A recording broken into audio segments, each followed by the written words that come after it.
నిన్న రాత్రి జపాన్‌లో భారీ భూకంపం వచ్చిందండి. 7.6 మాగ్నిట్యూడ్‌తో వచ్చిందనమాట. రాత్రి 11:30కి జపాన్‌లో నార్త్ సైడ్ అంతా గూడా భయంకరమైన ఇల్లు షేక్ అయిపోవడం, చాలా వస్తువులు పడిపోయి ఒక 6 వరకు ఇంజ్యూర్ అవ్వడం జరిగింది.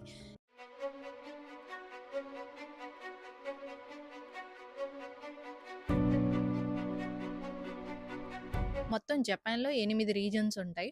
అందులో తొహోకు రీజన్ అని ఒక రీజన్ ఉందనమాట. ఆ రీజన్‌లో అవమోరి ప్రిఫెక్చర్ మొత్తం 47 ప్రిఫెక్చర్స్ ఉన్నాయి. ప్రిఫెక్చర్స్ అంటే స్టేట్స్ లాగా. సో, జపాన్‌లో మొత్తం 47 స్టేట్స్ ఉన్నాయి. అందులో అవమోరి అనే ఒక ప్రిఫెక్చర్‌లో ఈ ఎర్త్‌క్వేక్ వచ్చిందనమాట.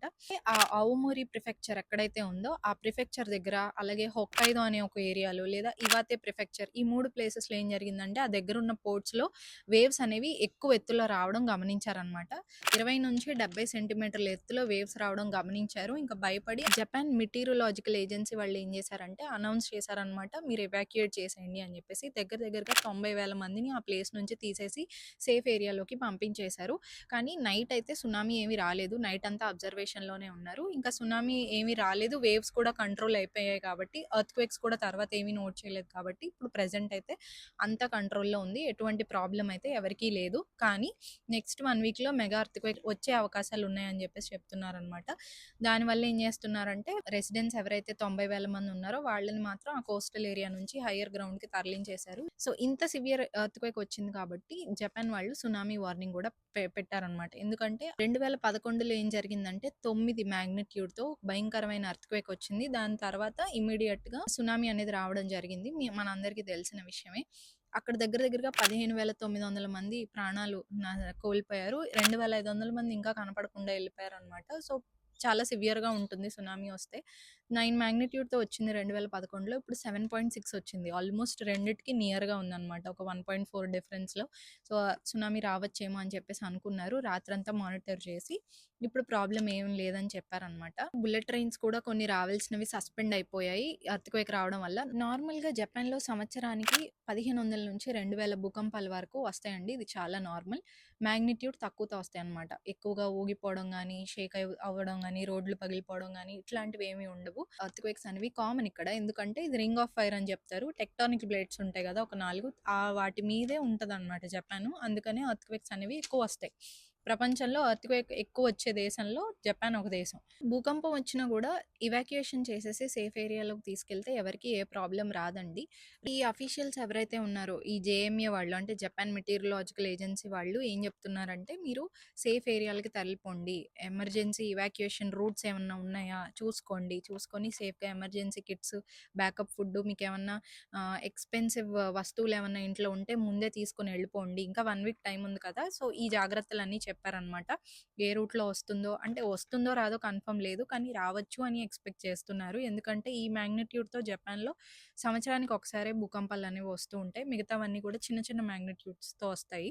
ఇక జపాన్ ప్రైమ్ మినిస్టర్ అయిన సనాయ్ తకైచి గారు రాత్రి 11:50కి ప్రెస్ మీట్ పెట్టారు. పెట్టి అనౌన్స్ చేశారు. ఏమనంటే 7 ఇంజ్యూర్ అయ్యారని చెప్పేసి ఆవిడే ఇన్ఫర్మేషన్ ఇచ్చారు. 2011లో సునామీ వచ్చినట్లుగా ఇప్పుడొస్తే కూడా తగిన జాగ్రత్తలు వాళ్ళు ఆల్రెడీ తీసుకున్నారు. ఆ సునామీ తర్వాత ఏమేం జాగ్రత్తలు తీసుకోవాలో మోస్ట్‌లీ అవన్నీ తీసుకున్నారు కాబట్టి, మోస్ట్‌లీ జపాన్‌లో సునామీ వచ్చినా వాళ్ళకి ఎలా సేవ్ అవ్వాలి అనేది ఒక ఐడియా ఉంది.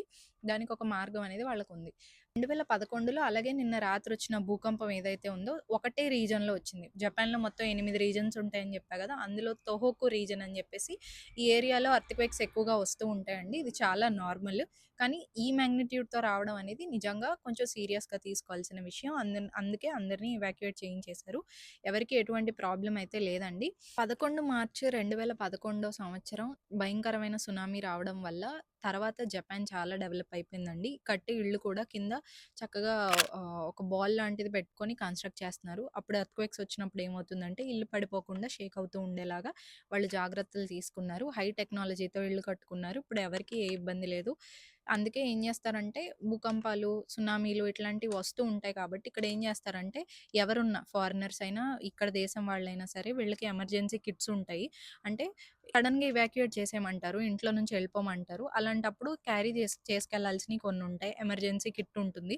ప్రతి కంపెనీ మనకి ప్రొవైడ్ చేస్తుంది. లేదా మనం అమెజాన్‌లో గూడా ఆర్డర్ చేసుకోవచ్చు. అందులో ఫుడ్డు, 3 రోజులకి సరిపడా వాటరు, తర్వాత టాయిలెట్ కవర్స్ ఇవన్నీ గూడా అవైలబుల్‌గా ఉంటాయన్నమాట. ఎవరైనా సరే ఈ వీడియో చూస్తున్న వాళ్ళు జపాన్‌లో ఉంటే ఒక ఎమర్జెన్సీ కిట్ పెట్టుకోండి. ఎమర్జెన్సీ కిట్ అంటే ఏమి లేదు. మీకు విలువైనవి ఏవైతే ఉంటాయో ఫోన్‌లు గానీ, చార్జర్‌లు గానీ, వైఫైలు గానీ కాకుండా అవి వాటితో పాటు సర్టిఫికేట్స్ ఉంటాయి గదా! మీ ఇంపార్టెంట్ సర్టిఫికేట్స్ కానీ, అలాగే 3 రోజులకి సరిపడా ఫుడ్, వాటర్ బాటిల్స్, తర్వాత పోర్టబుల్ టాయిలెట్ కవర్స్ ఉంటాయి. అవి వెట్ వైప్స్, తర్వాత టిష్యూస్ ఇవన్నీ గూడా తీసుకుంటే మాస్కులు ఇవన్నీ తీసుకొని ఒక కిట్‌లో పెట్టుకుంటే బెటర్ అండి. ఒకవేళ ఇవన్నీ మేము చేయలేము, అరేంజ్ చేసుకోవడం కష్టం అంటే అమెజాన్‌లో గూడా దొరుకుతాయి. అవి గూడా లింక్స్ మీకు షేర్ చేస్తాను.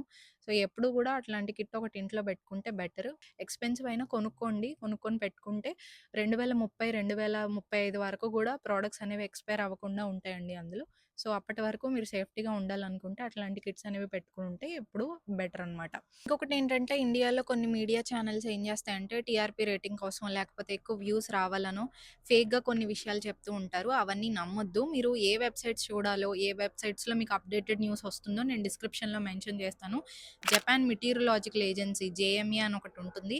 అలాగే ఎన్‌హెచ్‌కే వరల్డ్ న్యూస్ అని ఉంటుంది. అలాగే యూఎస్‌జీఎస్ అని చెప్పేసి ఈ 4 వెబ్‌సైట్స్‌లో మీరు రెగ్యులర్‌గా అప్డేట్స్ చూడొచ్చండి.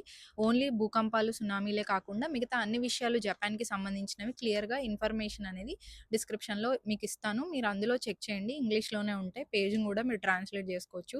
ఇండియన్ మీడియా పోస్ట్ చేసేవేవి మీరు చూడొద్దు. సునామీ వార్నింగ్ వచ్చింది. తర్వాత దాన్ని డౌన్‌గ్రేడ్ చేసేసారు. అంటే అంత వేవ్స్ గమనించలేదు. ఎర్త్‌క్వేక్స్ కూడా కంట్రోల్ అయిపోయాయి కాబట్టి ఇప్పుడు డౌన్‌గ్రేడ్ చేశారు. అంటే క్యాన్సిల్ చేశారు. కానీ నెక్స్ట్ 1 వీక్‌లో ఎప్పుడైనా మెగా క్వేక్ వచ్చే అవకాశాలున్నాయని చెప్పేసి అందరిని బయటికి తరలించారనమాట. ప్రెజెంట్ మేమైతే సేఫ్‌గా ఉన్నామండి. టోక్యో ఏరియాలో మోస్ట్‌లీ ఎర్త్‌క్వేక్స్ వచ్చినా సునామీ అంత ఆ రేంజ్‌లో రావు. ఎందుకంటే ఇది వేరే రీజియన్‌లో ఉంది. తోహోకు రీజియన్ అనేది మాకు చాలా దూరంగా ఉంటుంది. అక్కడ వాళ్ళు ఎక్కువ స్ట్రగుల్ అవుతూ ఉంటారనమాట. ఇంకా చాలా ఇబ్బంది పడ్డారు. 7.6 మాగ్నిట్యూడ్ అంటే. మాకైతే ఎటువంటి ఇబ్బంది లేదండి. అంతా ఓకేనే మాకు. టోక్యో అంతా సేఫ్. సో, టోక్యోలో ఉన్న వాళ్ళు ఎవరు పానిక్ అవ్వద్దు. ఒకవేళ ఎర్త్‌క్వేక్స్ వచ్చినా భయపడకుండా టేబుల్ కింద దాక్కోండి. లేకపోతే ఎమర్జెన్సీ ఎగ్జిట్స్ ఉంటాయి గదా! మన ఇంటి అపార్ట్‌మెంట్ బయట నుంచి నిచ్చెనలు ఉంటాయి. అందులో దిగి కిందకొచ్చేసి లేదా ఎవరైనా బయటకొస్తారు వాళ్ళతో పాటు కలిసి ఉండండి. భయపడాల్సిన అవసరం లేదు.